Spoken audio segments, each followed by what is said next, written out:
bansang Italy, nilawan na ang sinasabing pinakamalaking electronic Christmas tree sa buong mundo. Mismong si Pope Benedict XVI ang nagpailaw dito. Pero high-tech ang estilo. Mula kasi sa Vatican City, gumamit siya ng iPad para pailawan ng Christmas tree na nasa isang bayan sa Italy. Mahigit 800 ilaw ang nagpakinang sa Christmas tree na may taas na 800 metro at lapad na 400 metro. Ang seremonya ng pagpapailaw, pinatingkad pa ng makukulay na fireworks.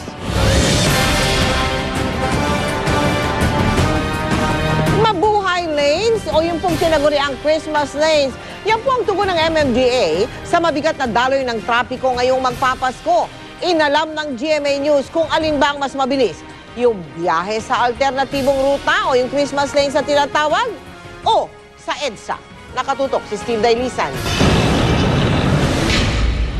Mula North EDSA sa Quezon City sa kaparehong oras, 10:09 ng umaga, sabay na tumulak ang dalawang GMA News team patungo sa Mandaluyong Makati Bridge. Ang Team EDSA tatahakin ang regular na ruta sa EDSA, habang ang aking Team Mabuhay susubok sa Christmas o Mabuhay Lane ng MMDA.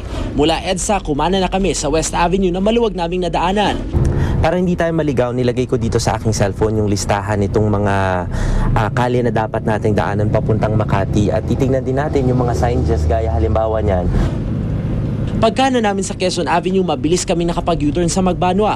Pero sa rami ng stoplight na dinaanan namin sa Timog Avenue, bahagyang bumagal ang aming takbo. Ang mga pumaparada sa establishmento pagkana namin sa Tomas Morato Avenue naman, ang nagpabagal palalo sa usad ng aming sasakyan. Habang mabagal ang usad namin, ang Team EDSA dire-diretso lang ang takbo. Pero maya-maya, nakaranas din sila ng light to moderate traffic sa Timog Flyover na umabot hanggang Cubao Tunnel. Paglagpas ng Santolan, mabilis na ang takbo nila. Pero kami na nasa Christmas Lane, nakaranas ng pagbagal ng trapiko pagkanan sa E. Rodriguez Avenue. Pagkaliwas sa bungad ng Gilmore Avenue, saka palang bumilis ng bahagya ang aming takbo. Mula E. Rodriguez kanina may nakita tayo na maliit na signage ng Mabuhay Christmas Lane. Pero isang ito, dito naman sa may bahagi ng Gilmore nakita natin, may signage nga pero kapraso naman, putol. Usad pagong muli ang aming takbo bago tumawid ng Aurora Avenue pakanan sa N. Domingo Street. Lalo pang bumagal ang takbo namin pagsapit sa Pinaglabanan Street. Yung mga jeep, eto may iba pang sasakyan magkabila ang nakapark. Dahilan para sumikip yung daloy ng trapiko at bumagal pa yung usad ng mga sasakyan. Pagkana namin ng P. Guevara, mabagal na usad ang aming binuno dahil 2 lanes lang ito. Lumuwag lang muli pagkaliwa sa Mencia Street hanggang pagkanan sa Shaw Boulevard. Ang Team EDSA naman, bumagal ang usad pagsapit sa Ortigas Avenue. Pero lumuwag na rin pagkalagpas ng Shaw Boulevard at Bonnie Avenue. Tuloy-tuloy na yan hanggang makalampas sa Guadalupe Bridge at kumanan sa Rockwell Street. Habang kami, tuloy-tuloy na rin ang takbo sa 9 de Pebrero, May Silo at San Francisco Street sa Mandaluyong. Makalipas yung halos isang oras, narating na rin natin yung Makati. Pero nauna yung kabilang team natin na dumaan naman dun sa regular route sa EDSA. 10:45 a.m. sila dumating habang 20 minutos kaming huli. 11:05 a.m. na kami nakarating sa aming destinasyon. With the use of the Christmas lane, bibilis po yung travel time sa major thoroughfares. Kasi gumagamit sila ng Christmas lanes. Siguro, hindi natin ma-attribute yun fully doon. Baka yung timing din, kung rush hour o hindi, kung papunta sa mga shopping centers o hindi. Ang signages, papalitan na rin daw ng MMDA ang disenyo para mas madaling makita. Tuloy-tuloy rin daw ang pagtutuo sa mga sasakyang iligal na nakaparada. Siguro po, yung mga naka-illegally park, kung pwede pong alisin nyo muna. Yung TDO namin, meron 20 tow trucks na naka-assign mag-tow lang. Paniniguro ng MMDA, ititigil lahat ng road repairs ng DPWH at water utility firm simula December 12 para sa regular o sa Christmas lane ka man mapadaan, maiibsan ng bahagya ang mabigat na daloy ng trapiko dala ng Christmas rush. Steve Dailisan, Nakatutok, 24 Oras. Si Mel Tiangco, ang inyong kapusong totoo. Papalapit na nga ng papalapit ang Pasko at ganun din po ang take 2 ng ating Ogie and Regine Celebrity Ukay-Ukay. Bukas na po yan, bukas na magbubukas. Pero alam niyo bang, nitong nakaraang Sabado lamang, may isang grupo na nauna nang nagsagawa ng kanilang sariling ukay-ukay bilang tulong sa ating Kapuso School Development Project. Excited na ba kayong makita kung ano-ano pang celebrity items ang maaari ninyong mabili?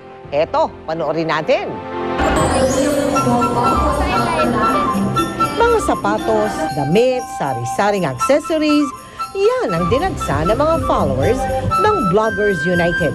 Isang grupo ng mga internet bloggers na nagbabahagi ng kanilang kaalaman at reviews tungkol sa fashion at beauty products. This event is basically a gathering of Manila's top fashion bloggers, and we're all selling our most fashionable items straight from our closet to our readers, to our blog followers, for the benefit of GMA Kapuso Foundation. I love shoes, so it's one of my prized possessions when it comes to my closet. So sharing a part of my shoes to my readers is a big deal for me. Si Hana, sadyang inabangan ang araw na ito para mamili at makita na rin ng personal ang kanyang paboritong blogger. It's really cute. I like floral design, so I bought it. And it only costs 100 pesos. It's really great because it's a benefit for us fashion lovers and a benefit for other people as well. Samantala, binisita rin namin ang ating mga Kapuso Twin Stars sa kanilang taping ng Ikaw Lang Ang Mamahalin. Masayang ibinahagi ni ng Barbie, Joshua, Joyce at Christopher ang ilan sa kanilang mga damit at sapatos na maaaring mabili ng kanilang mga fans. Ito, ginamit ko po siya sa Twin Hearts. Kahapon lang nag-taping kami. Ginagamit ni Aya sa Twin Hearts. Palagi. Ang lahat ng malilikom sa Ogie and Regine Celebrity Ukay-Ukay, malaking tulong sa pagpapagawa ng mga silid-aralan ng mga estudyante sa mga liblib na paaralan sa Pilipinas. Mga Kapuso, inimbitahan po namin ulit kayong pumunta sa Noel Bazaar sa PICC The Forum this December para sa Ogie and Regine Celebrity Ukay-Ukay. See you there, Kapuso! Ulitin ko lamang po, Noel Discovery Bazaar, yan po ay sa PICC Forum Tent. Bukas ho, magbubukas yan hanggang December 18, alas 11 ng umaga hanggang alas 10 ng gabi.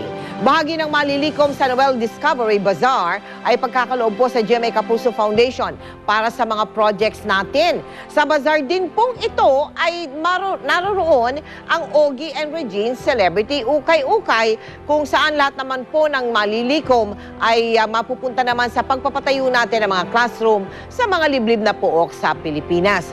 O nakapamili na kayo, nakatulong pa kayo sa kapwa.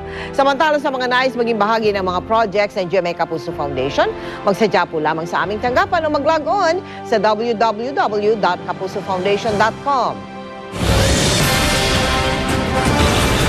Susunod, mga miyembro ng isang fraternity sa Bulacan, tumakbong nakaubad.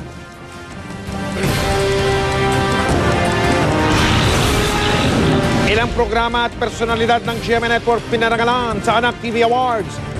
Kayo ang tunay na wagi dito sa 24 Oras.